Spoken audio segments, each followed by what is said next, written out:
Modification of host cell RNA polymerase is used to regulate gene expression by many bacteriophages. T4 encodes over 20 new proteins that synthesize early after infection. These include enzymes for the synthesis of the unusual base S-hydroxylmethylcytosine and is for the glucosylation, as well as the enzyme that breaks down the normal DNA precursor deoxycytidine triphosphate. In addition, T4 encodes a number of enzymes that have functions similar to those of the host enzymes in DNA replication, but are formed in larger amounts, thus permitting faster synthesis of T4-specific DNA. As we have mentioned, T4 encodes over 250 proteins, and almost 1/4 of these have one role in synthesis of processing newly replicated phage DNA. Several are more also nucleuses that destroy the host DNA to obtain building blocks of viral DNA. Recall that for packaging, the DNA for each virion is cut from the much longer molecule and cut in such a way that the DNA package is linear, circularly permuted, terminally redundant, and slightly longer than the minimal genome length. Such an arrangement is not merely a complication but the result of the mechanism that T4 uses to fully replicate its linear genome. Remember that when we discussed DNA replication, in Chapter 7 we mentioned that there was difficulty involved in replicating linear DNA completely, and that linear genetic elements had different solutions to this problem.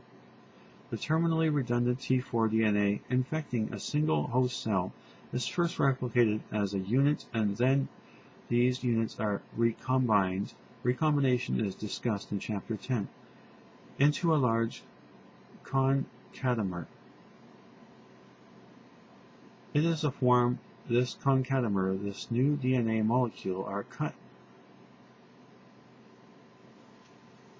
to be packaged in new virions. Because the recombination takes place in the repetitive sequence, at the end, no information is lost. We shall see other mechanisms, viruses with linear DNA genomes, used to overcome this difficulty. Many of the late genes encode structural proteins for the virion, including those for the head and tail. Assembly of heads and tails occurs independently. DNA is packaged into the assembled head and the tail, and tail fibers are added later. Exit of the virus from the cell occurs as a result of cell lysis. The phage codes for lytic enzymes and T4 lysosome, which attacks the peptidoglycan of the host cells. After a lytic cycle, which takes only about 25 minutes, over 100 new virus particles will be released from this host cell, which itself has been almost completely destroyed. T4 is a good example, but not an extreme example of virulent viruses. We will now examine a virus that has another option in its life cycle.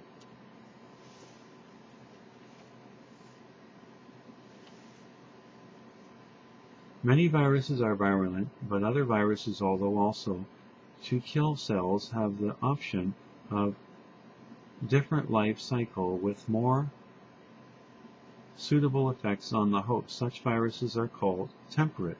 These viruses can enter into a state called lysogeny, where most virus genes are not expressed and the virus genome is replicated in synchrony with the host chromosome.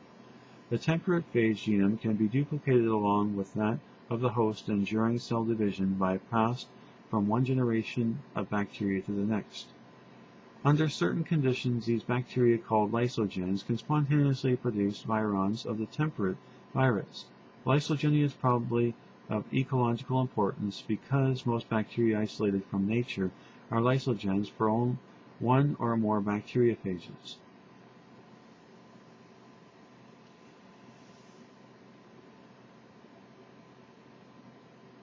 Lysogeny is not limited to bacteriophages. Many animal viruses have similar relationships with their host. Overview of the life cycle of a temperate phage. It is not the presence or even the replication of viral DNA that leads to the production of new virions and host cell death. Rather, it is an expression of viral genome that is deleterious. One could imagine that host cells can harbor virus genomes without harm if the expression of the viral genes can be controlled.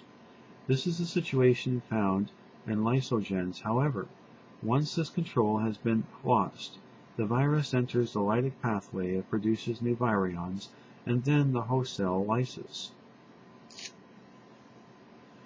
In a culture of lysogens at any one time, only a small fraction of the cells, 0.1-0.0001%, produce viruses and lytes, while the majority of cells neither produce viruses nor lytes.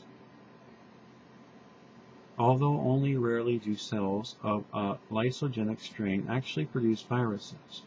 Every cell has a potential for virus production. Lysogeny can thus be considered a genetic trait of bacteria strain.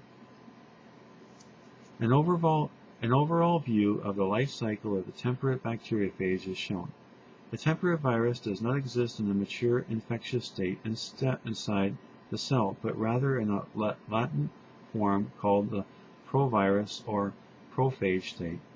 In the example, prophage is integrated into the bacteria chromosome. The prophage replicates along with the host cell as long as the genes controlling its lytic pathway are not expressed.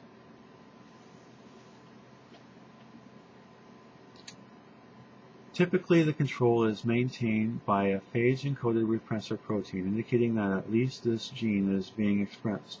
The virus repressor protein not only controls the lytic genes on this prophage, but also prevents the expression of any incoming genomes of the same virus. This results in the lysogens having immunity to infection by the same type of virus. However, if this repressor is inactivated, or if it is synthesis that prevented, the prophage is induced center. Figure 9. This induction results in the production of new virions and the lysis of host cells. In some cases, as we shall see later, induction can be brought about by environmental conditions. If the virus loses the ability to leave the host genome because of mutation, it has become a cryptic virus. Sequence studies have shown that many bacteria chromosomes contain stretches of DNA that were clearly once part of the viral genome. Note that figure 9.16 shows that infection of the normal cell by temperate virus can lead to either by a lytic pathway or the lysogenic pathway. We next discuss the factors that favor one or other pathways during infections by the bacteriophage lambda. The bacteriophage lambda. One of the best studied temperate phages in lambda, which infects Escherichia coli, and other knowledge of molecular mechanisms involved in lysogenization and lytic processes in this phage, is very advanced. Morphologically, lambda particles look like those of many other bacteriophages. The genome of lambda consists of linear double-stranded DNA molecule, but at the 5 terminus of each of the strands is a single-strand tail, 12 nucleotides long. These single-stranded ends are complementary. The ends of the DNA are said to be cohesive. Thus, when the two ends of the DNA are free in the host cell, they associate and the genome forms a double-stranded circular. Therefore, with lambda, the problem of replicating linear DNA is solved. Such different with T4 and the circular form, the DNA contains 48,502 base pairs. A representation of genetic map, lambda after circularization. Before considering the organization and expression of these genes, note that for lambda, as for other temperate viruses, both the lytic and lysogenic pathways are available.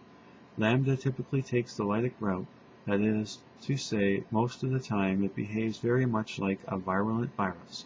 However, the regulation of gene expression in lambda is such that sometimes the lytic pathway is not chosen. We shall not discuss infection of a cell by lambda to see how the options are presented. Lambda infection in the lytic pathway. The lambda virion attaches a specific receptor protein. The lambda virion attaches to a specific receptor protein in the cell wall Listeria coli and injects its DNA in the DNA circulates almost immediately. And if the cell is not lambda lysogen and therefore not immune, expression of the phage genome begins. The first steps in gene expression are the same whether the final result is lysis or lysogen.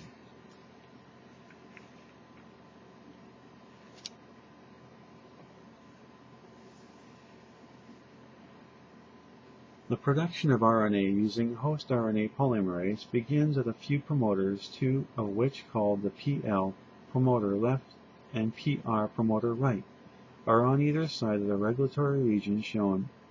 These yield short transcripts that are translated to give the products of N and the CRO genes.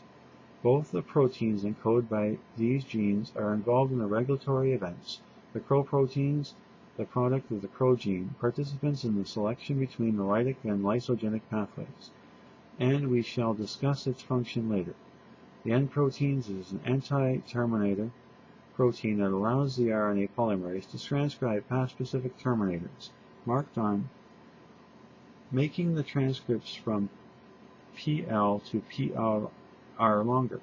These longer transcripts can be translated to yield more proteins, including the products of the C2 and C3 genes.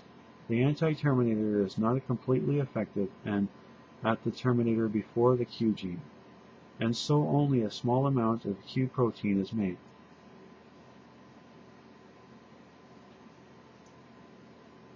Early DNA synthesis is biodirectional from the single origin that gives rise to typical theta-like intermediates.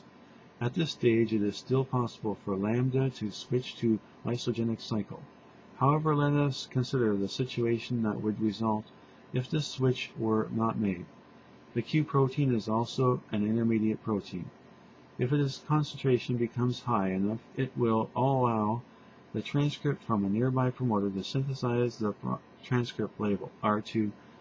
This transcript is translated to yield the late proteins, all the necessary structural proteins to construct a virion, and the proteins necessary for cell lysis. At the same time, the Q proteins has built up to this level. The CRO protein, see earlier discussion, has also reached levels where it can block transcription from PL to PR by binding both ORL, operator left, and operator right. Therefore,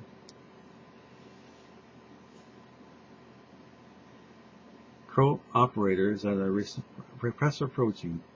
The mechanism of CRO protein action at operator R is diagrammed in more detail. Note that there are three similar non-identical sites at the operator where the CRO protein can bind. It can sew first at site 3 and then site 2, and then only those with sites are filled at site 1. Note that only when bound to site 1 it blocks PR. Note also that once PR, PL, and PR